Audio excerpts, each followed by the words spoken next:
Mabuhay everyone, Marcus here and welcome to the channel. Today, I will be giving you my top 10 tractions so far as of the first half of 2020. So let's go.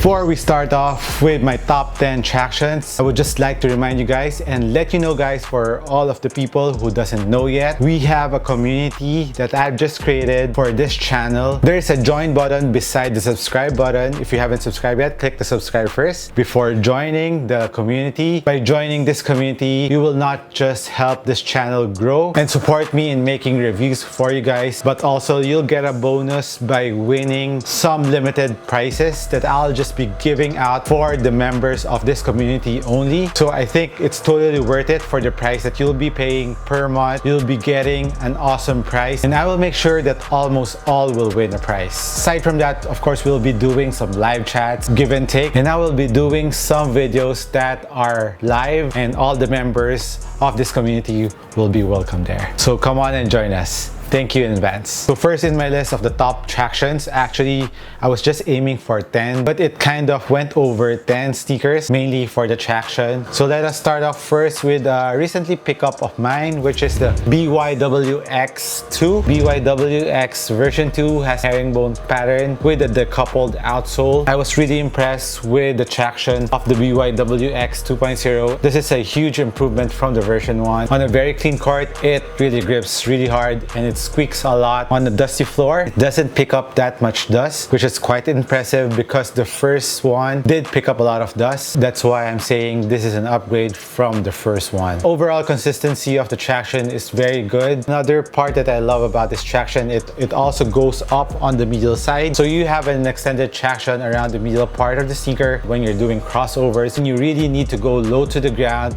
to do some nasty crossovers. Fortunately, I wouldn't recommend the BYWX2 to be used completely for outdoors. You can use it occasionally for outdoor use, but although it's very thick, it is not the hardest rubber compound, so you may use it every now and then for outdoor use. Next on my list is the Jordan 34s. As you know it, a lot of you likes the traction of the Jordan 34, including me. I really like the huge improvement on the traction of the 34s compared to its predecessor, which are not consistent. But with this one, they really improve on the performance of the traction of the Jordan 34. It has a lightning traction pattern and it is widely spaced, so it doesn't pick up dust. On a very clean court, it sticks really well, although it doesn't squeak that much, but it really grips hard on the floor. The only downside of the traction of the Jordan 34s are the traction grooves are very shallow compared to the other sneakers that are out in the market. Just wish and hope that on the Jordan 35, they still continue making this kind of traction, but making the traction deeper compared to the 34s. So I think that's the improvement that they can make on the next Jordan 35s. As for the low version of the Jordan 34s, it has the same traction pattern and rubber compound found on the regular Jordan 34s. Next on my list is the Under Armour K7. The traction of the Curry line has remained very consistent since the first Currys. On a clean court, it grips really hard, although there's no squeak on the traction, but still it grips hard really on the floor. And on a dusty floor, it doesn't pick up dust that quick. You need just a slight wipe and you're good to go. And for the traction of the Curry 7s, you can use them outdoors since the rubber compound is very thick and very hard. Next on my list is a signature sneaker that I really love since the first one that came out. The traction of the signature line remains very consistent and dependable. This is the Why Not 0.3. The Why Not 0.3 has a lightning traction pattern. Compared to the Why Not 0.2, it has a circular pattern, but the traction on the 0.3 is still very good. It's very dependable, and what I'm really impressed about this traction is on a moist court here in the Philippines where it is very humid, especially during rainy season. The Why Not 0.3 remains very dependable on those conditions. I don't know how, I don't know why. It's something about the rubber compound that makes it stick on a moist court. On a clean court, it's very dependable, no questions there. On a dusty court, it doesn't pick up dust that quick. Some debris may get stuck on certain part of the traction, where there's a little bit of space between the traction pattern, but overall very dependable traction. I usually play with them, or it is a backup on my basketball bag when it's raining here in the Philippines. So I always have a Why Nots with me during those conditions. I definitely hoop the Why Not 0.3 for outdoors because it has hard rubber and the grooves are pretty deep. Next on my list is the AntiG GH1, one of my very favorite tractions out right now in the market. AntiG is a Chinese brand, and almost all Chinese brand sneakers are very well known for their very nice traction. I don't know why, but it just so happens, and especially AntiG, the GH1 really grips very hard on the floor, and it also squeaks a bit. There's no break-in time needed on the GH1 right off the box. The grip is very nice, very dependable, and the rubber compound of the GH1 is very hard and very thick. With this kind of traction, you can definitely hoop with this outdoors. Next on my list is the big brother of the AntiG GH1, AntiG KT5. All of you know it already. The KT5 has one of the greatest or amazing traction out in the market since the KT2, if I remember it correctly. And I really love playing with the KT5, similar to the KT4s and the KT3s. It has this fingerprint-like traction pattern, which is very nice on a clean court, on a dusty court, or even a moist court. Very similar to the Why Nots. It grips still very hard on the floor. If you're playing on a humid court, similar to what we have here in Manila, the KT5 won't let you down. At the same time, you can also hoop with them outdoors. The rubber compound is very thick, very well spaced from the forefoot to the heel. It has a very dependable traction. Dust pickup is very good. It doesn't pick up any dust. That's what I meant with that. So if you really want very dependable traction for indoor and outdoor use, at the same time very well priced, the KT5 is the way to go. Next on my list is the LeBron 17s. I have here my LeBron 17 lows. My regular ones is at home. For the LeBron 17 regulars, amazing traction. It squeaks a lot. It grips a lot on a very clean court, very dependable. On a dusty court, it needs wiping by just a bit, but after that, you're good to go. And it grips really hard, which is amazing. I really love the traction on the LeBron 17s and the 16s. They're very dependable. And as for the low versions, I think this is better than the regular one since it has a different rubber material and some different pattern around the forefoot area on the lows. And what is also nice about the lows is you can use this more for outdoors because the rubber compound is harder compared to the regular one. And if you want a better traction between the two varieties of the LeBron 17s, I would recommend you getting the low versions if you don't mind hooping on a low cut sneaker. Next on my list is a sneaker that has remained consistent based on traction. This is the PG Force. I know you know this if you watch my other videos, how much I praise the PG Force and especially the PG3. I really fell in love with the traction, and the PG Force is no different from the PG3s.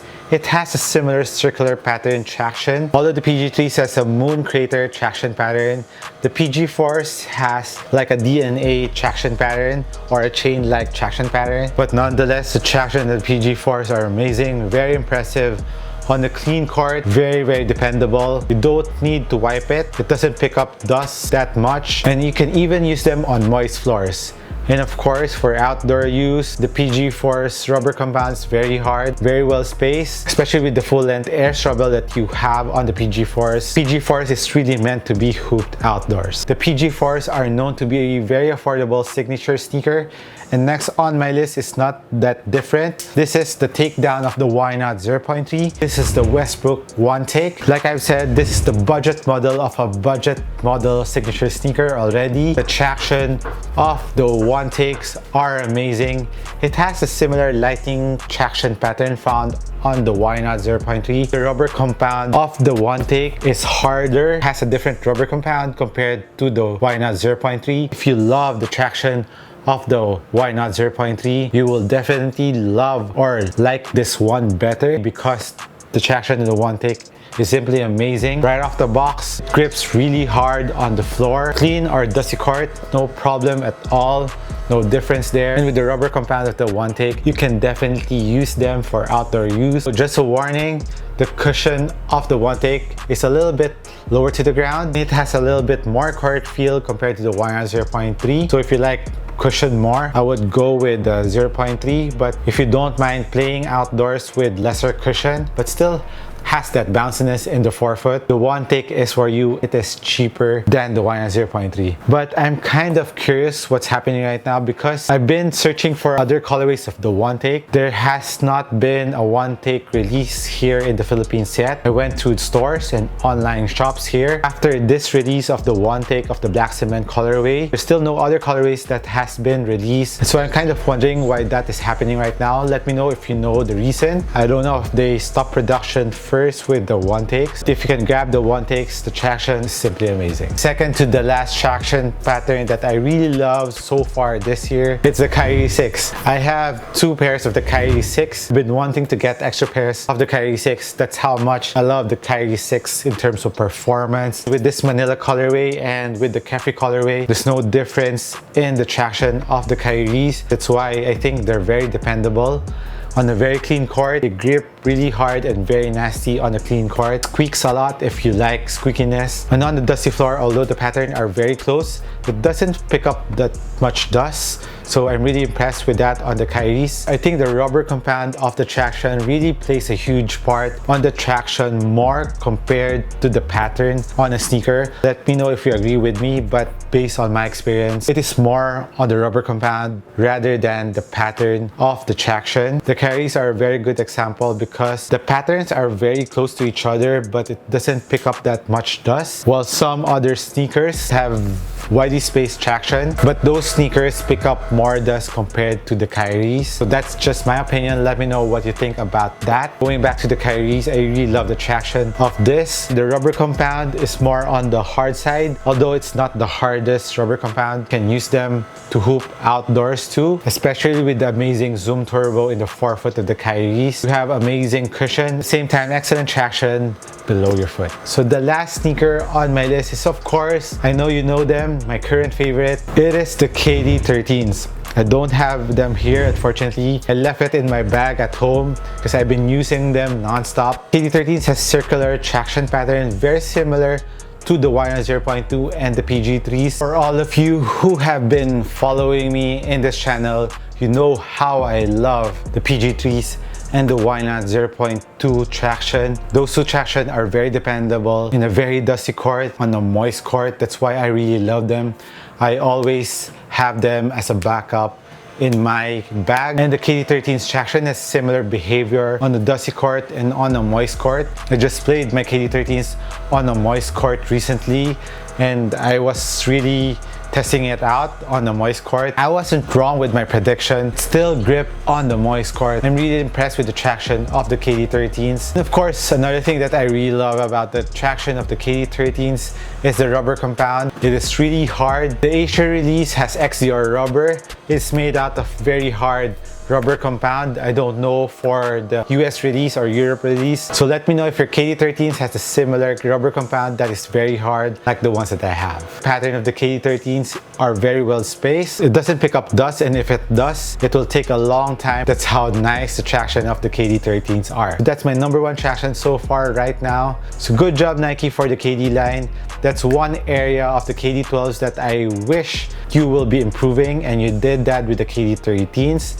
I really love the cushion of the 12s and the 13s, and the major improvement that you made with the 13s is of course the traction. So that's it on my top traction so far for the first half of 2020.